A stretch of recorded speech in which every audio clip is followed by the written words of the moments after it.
Hello WhatsApp guys, আমি আজকে ঈদের ব্লগটি দিচ্ছি। তোমাদেরকে বলেছিলাম আমি ব্লগ করেছে দিয়েছিলাম, আবার আমি ব্লগ করা শুরু করছি। এটা হচ্ছে আমার তৃতীয় ব্লগ। ঈদের ব্লগটা দিতে আমার খুব দেরি হয়ে গেল, কেউ কিছু মনে করবে না, প্লিজ আমাকে সাপোর্ট করবে, আমি যেন এগিয়ে যেতে পারি। তো আমি এখন বাসা থেকে বের হয়ে পড়লাম, এই যে এটা হচ্ছে আমাদের এলাকা।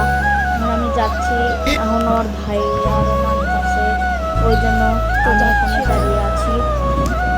আমার ঈদের নতুন পাঞ্জাবি দেখা কেমন হয়েছে কমেন্টে জানাবে। আর তোমাদের মাকে একটা কথা বলবো, আমার সাবস্ক্রাইবার মাত্র 46টা, তোমরা প্লিজ সাবস্ক্রাইব করে দাও। কেউ কিছু মনে না করে আমাকে একটা সাবস্ক্রাইব করে দাও প্লিজ। তো সামনেই আমাদের ঈদগাহ মাঠ, শেরপুর শহীদ আলী মাদ্রাসা, ওখানে আমি যাই করছি। এখন আমার ভাইরা নামতেছে, আমার বাবা আমার ভাইয়া নামতেছে। তো তারা নামলেই আমি চলে যাবো। তো যাচ্ছি ঈদগাহ মাঠে। তোমাদের সাথে দেখা হলো, অনেকদিন পর ভক্তি করছি। সবাইকে ঈদ মোবারক। চলে গেল তাও তোমাদের ঈদ মোবারক করলাম। আর কুরবানিদের ব্লগটা আমি কুরবানিদের দিনই দেবো, তোমরা সবাই সাথে থাকবে। এইটা আমার ভাই। তো আমরা যাচ্ছি এখন, আমি সুযোগ করলাম, আমরা এখন যাচ্ছি আমাদের ঈদগাহ মাঠে।